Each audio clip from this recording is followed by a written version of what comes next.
Ready for some serious training talk? We're diving deep into ADP 7 and 0 today, the Army's go-to doctrine on training. And this isn't some dusty old manual you skim through. This is the playbook, the Army's strategy for staying sharp ahead of the game in a world that's changing faster than ever, I'd say. You hit the nail on the head. And right off the bat, Chapter 1 throws us a curveball. Commanders are now expected to be master trainers. It's like flipping the script on leadership, wouldn't you say? Absolutely. ADP 7.0 makes it crystal clear. A commander's success, directly tied to how well they train their troops.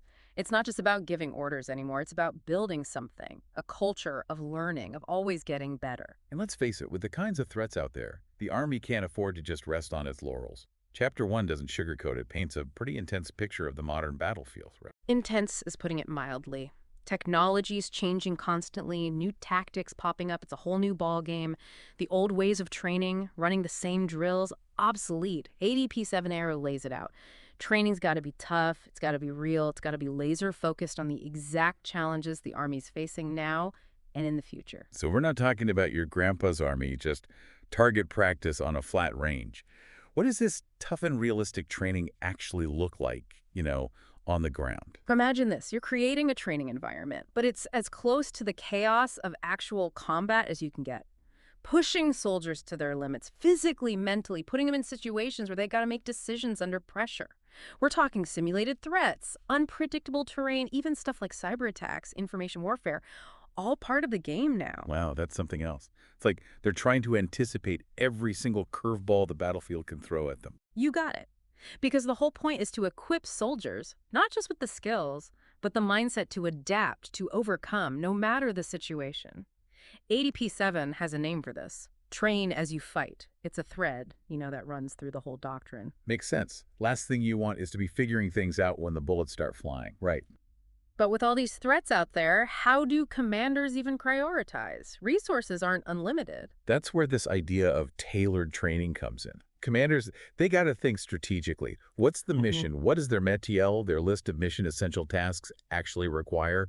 Big picture thinking, the likely threats, then focus the resources where they matter most. So it's an art, not just a science. Training smarter, not just harder. Nailed it. And that focus, the strategic prioritization, that's key. In fact, it's one of the 9 core principles of training laid out in Chapter 3, but we're jumping ahead. Right. So before we get to the principles, ADP 7 and 0 talks about individual training and collective training. What's the difference? Why is both so important? Think of it like this. Individual training, that's your foundation.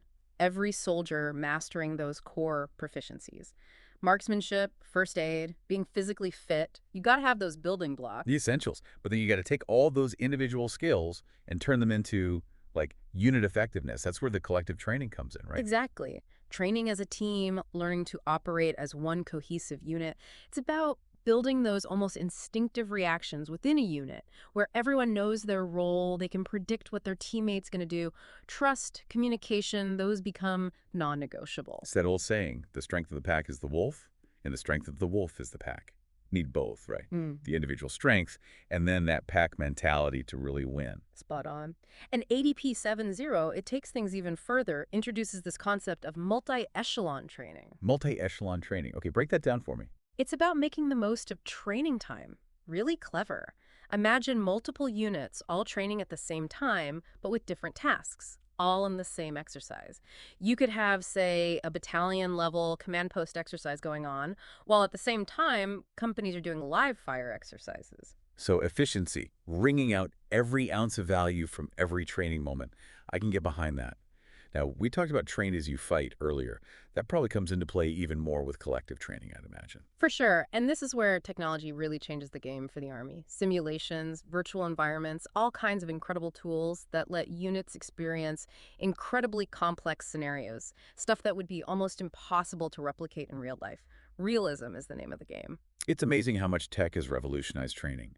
Speaking of revolutions, ADP 7 Villos seems pretty aware of how much the Army needs to keep changing and adapting. Oh, 100%. And that comes across in how much it stresses evaluating training, bringing in new technologies, being flexible enough to change with the times as warfare itself changes. So we've talked about the what of training.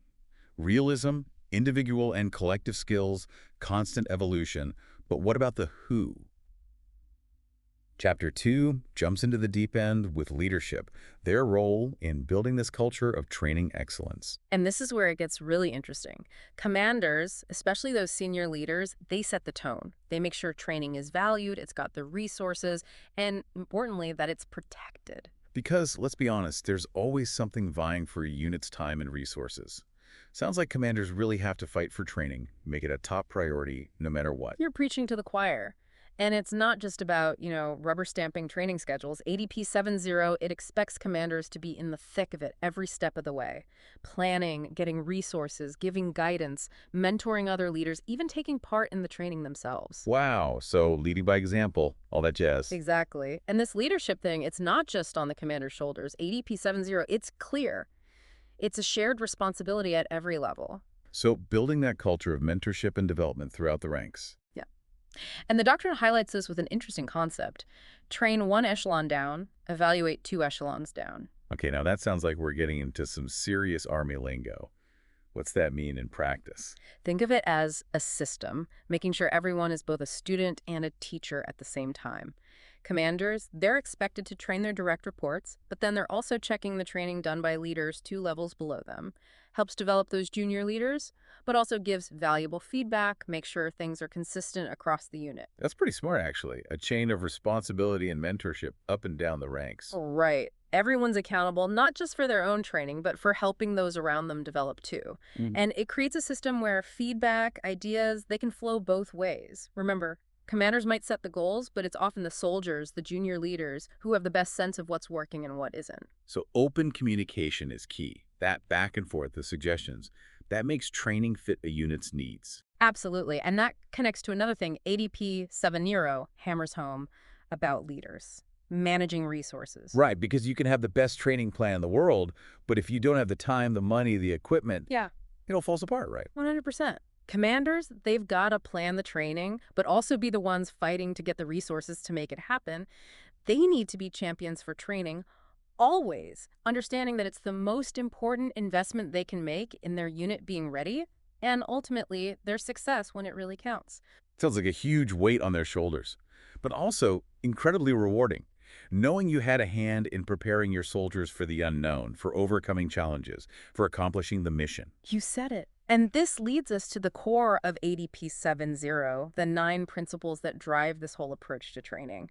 We've touched on a couple already, like train as you fight and train to sustain, but there's a lot more to unpack. It's like they distilled what makes training effective into these 9 guiding principles. Well, let's get into it then. Let's break down these principles, see how they work in the real world. Absolutely. Those 9 principles, they're worth digging into. One that jumps out, and it's something we've touched on, is how much it emphasizes non-commissioned officers, those NCOs. They're the backbone of training. No native ways about it. Right, we talked about commanders setting the vision, getting the resources, but when it's down in the trenches, it's the NCOs making that training happen, right? 100%. ADP 7.0, it spells it out. Commanders steering the ship, sure, but the NCOs are the engines making it all run. They're leading those smaller unit exercises, mentoring individual soldiers, giving that constant feedback that builds real skill. So they're like the bridge, taking the commander's intent and turning it into action on the ground, seeing what works, what doesn't, making those crucial adjustments. You got it.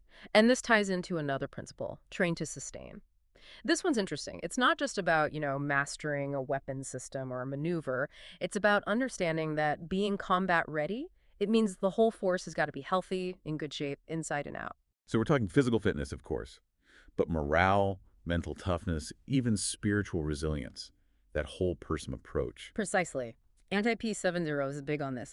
Leaders, they got to foster a culture of resilience, right? So soldiers can handle the physical demands, sure, but also the mental and emotional stress that comes with the territory. Because the soldier who's burned out, stressed to the max, they're not going to perform at their best. Decision-making, reaction time, it all takes a hit. No doubt. And it goes even deeper than that. Train to sustain also means making sure soldiers can maintain their own equipment.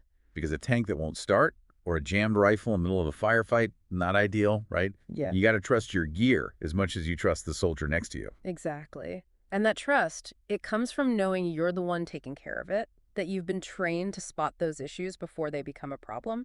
It's ownership, responsibility. Goes back to that readiness being a whole package deal. Mm-hmm. Physical, mental, emotional, even down to the equipment itself. It's all connected. Now, another principle I got to mention, because it's really at the heart of how the Army views training. Train to standard. No settling for second best with this one. So none of that good enough attitude. Striving for excellence in every single aspect of training. That's it. ADP 7 Arrow is clear on this. Meeting the bare minimum. Not even close. Pushing those limits, always getting better, individually and as a unit. And this connects to conduct multi-echelon training, which we talked about earlier. Training at multiple levels at the same time. Units get more bang for their buck, create a more challenging, more dynamic environment. And when everyone is training to that same high standard, that's when you know you're building a force that can handle anything, adapt to any situation. Couldn't have said it better myself. Okay, so we've covered a lot. Importance of realism, leadership, that whole idea of holistic readiness, these guiding principles. But how do you actually turn this into a real training plan? Chapter 4 gets into the nitty-gritty of managing training. Okay, let's talk nuts and bolts. Because we can talk about principles all day, but at some point, got to put them into action. For sure. And ADP 7.0, it gives you that roadmap. Starts with a real assessment. Commanders need to know what their unit's good at, what they need to work on before they can even start planning. Analyze their métier, figure out where the gaps are, understand what the mission's going to demand of them. Like a doctor, right? Yeah. Can't treat a patient effectively if you don't have a full picture of their health. Perfect analogy. And just like that diagnosis guides the treatment, the commander's assessment, that's the foundation for their training strategy. They use it to decide what's important to train on, where to allocate resources, build a plan that's actually going to make a difference. Okay, so the commander's got a good picture of where the unit stands, what's next. How do they go from assessment to actually building that training calendar? Well, ADP 7.0, it breaks it down into what it calls 3 horizons. You've got your long range, mid-range, and short range. Okay, walk me through those horizons. What are we looking at? So long range, that's your 2 to 3 years out. Big picture thinking. Commanders are setting those overarching training goals, figuring out the major training elements. Rotations at national training centers, large-scale exercises, that level. Got it. Laying the groundwork for the future. Mid-range planning, that's where it starts getting more specific. Right. Shorter time frames, 6 months to a year, usually. Those big goals get turned into actual training events, resources are assigned, taking that blueprint and starting to sketch in the details. And then short range is where it all comes together. Exactly. Weeks and days leading up to a training event. Logistics, final preparations, making sure the leaders are ready to go, everyone understands what they're doing, who's doing what. Long range sets the goal. Mid-range adds the details. Short range is all about execution. Like building a house, you've got your initial drawings, then the blueprints, and then finally, the day-to-day construction schedule. Spot on analogy. And within that short-range phase, ADP 7.0 has this great tool, the 8-step training model. It's a framework for planning and doing training at the company level and below, all about breaking those bigger training goals into manageable pieces. Okay, tell me more about this 8-step model. What's the thinking behind it? How does it actually work? Imagine you're a platoon leader, right? You've got this training objective for the month. Could be anything, new weapon system, some tactical maneuver. This model helps you break that big goal down into smaller training events, each one building on the last one, all leading towards that final goal. So it's like reverse engineering the goal, figuring out each step you need to take to get there. Exactly. And each step in the model has a purpose. Step 1 is plan the training event. Seems obvious, but it's more than just picking a date. You're clearly stating those training objectives, what resources you need, what the end result should look like. Right, because if you don't know where you're going, good luck getting there. So what's next? Train and certify leaders. Can't forget those leaders, right? We've talked about how crucial they are. This step, it's making sure everyone leading that training is on the same page, understands the goals, and they have the skills to actually train their soldiers effectively. Setting those leaders up for success so they can turn around and do the same for their soldiers. Okay, so we've planned it, trained the trainers. What's next? Next is recon the training site and issue the OPORD. This is all about preparation. Recon, it makes sure that the training site, it actually works for what you're trying to do, there are no safety issues, and the difficulty is right.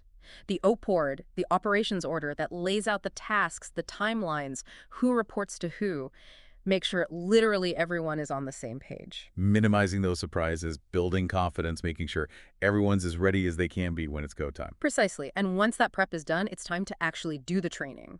But even then, the model keeps going. Step 5 is rehearse. Practice makes perfect, or at least as close as you can get in the chaos of combat. Exactly. Rehearsals let soldiers get familiar with the training area, practice their movements, their communication, figure out any potential hiccups before the real deal. Super important for those really complex tasks or when they're operating somewhere new. Taking those variables out of the equation, as many as possible, so the focus can be on the training itself. You got it. Now, the next step, this is where the rubber meets the road, where the real learning happens. Execute the training. Soldiers put all that planning, all that prep into action, out in the field, working as a team, facing those simulated threats, really putting their skills to the test. And the NCOs, they're in their element here, right? Right there with their soldiers, giving feedback, making adjustments on the fly, making sure those training objectives are being met. You know it. But even after the training event, the model keeps going. The last two steps, they're all about reflection, about getting better. So even after the action dies down, the work's not done. Nope. Step 7, conduct an after-action review, AAR they call it. The unit gets together, talks about what went well, what could have gone better, how to improve for next time. It's a structured way to figure out what you learned and turn that into action. Because every training event is a learning opportunity, right? Whether it goes perfectly or completely sideways. In fact, you probably learn more from the ones that don't go according to plan. Totally. AARs, they give you that space to be honest, to reflect, to grow. Crucial for building that culture of always improving. And that brings us to the final step, retrain. Because knowing what you need to work on is only half the battle, right? You got to then go back, address those weaknesses, build on those strengths, come back even stronger next time. Exactly. Retraining doesn't mean starting over. It's building on what you've learned, getting those skills sharper, aiming for that next level of proficiency. This whole 8-step model, it really shows how ADP 7.0 takes these big ideas, train as you fight, train to standard, and breaks them down into concrete steps. Absolutely. And it really highlights how important evaluation and feedback are throughout the entire training process. It's not just going through the motions, it's constantly checking your progress, making adjustments, always looking for ways to be better. So we've covered a lot, the who, the what, the how, even the why of Army training, all through the lens of ADP 7.8. The need for training that's tough, that's realistic, why both individual and collective skills are important, what leaders are responsible for, those 9 core principles, even the practical stuff like planning and running training with things like the 8-step model. It's a comprehensive doctrine, that's for sure. Trying to give leaders at every level the tools, the mindset to get their soldiers ready for anything on the modern battlefield. It's really something, the level of detail, the thought that went into this doctrine. As we wrap up, I'm curious, for you, what's the biggest takeaway? What's the one thing you want our listener to really remember? It's funny you should ask that because for me, it's not just about the specific tactics or the procedures. Those are important, don't get me wrong, but There's something more to it. it's about mindset more than anything. ADP 7.0, it's really trying to build this culture, of always learning, always pushing for that excellence, never getting comfortable because the battlefield, it's changing constantly and we got to change with it individually and as a whole army. The second you think you've got it all figured out, you've already fallen behind. That drive to learn, to grow, to keep testing those limits, that's what really makes the difference. 100%. And reading through this doctrine, that's what really stuck with me. It's not just a rule book, It's a whole philosophy, a way of thinking about training that says be adaptable, be innovative, and never stop trying to be better than you were yesterday. Here's the map, but don't be afraid to go off-road. Find your own path, as long as you're moving forward. Exactly. And that's on everyone, from the newest private to the highest ranking general. We all have a part to play in building that culture, that willingness to embrace the unknown, even use it to get better. Because when it comes down to it, that's what it's all about, right? Yeah. Being ready, not just for the fights you see coming, but for the ones you can't even imagine yet. Couldn't have said it better myself. And that's the real legacy of ADP 7.0, I think. It's not just a manual, it's a call to action. A reminder that being ready means embracing that challenge, that constant improvement. Never stop learning, never stop growing, and never, ever stop training to win. Powerful stuff. And to our listener out there, wherever you are in your journey, remember ADP 7.0. It's not just homework, it's your guide to being the best you can be. Take those principles to heart. Use them to challenge yourself, challenge those around you. Never underestimate a well-trained mind and a spirit that never gives up. Couldn't agree more. That's what it all comes down to. Well said. And with that, we're going to wrap up this deep dive into ADP 7.0. Until next time, keep learning, keep training, and keep pushing those limits.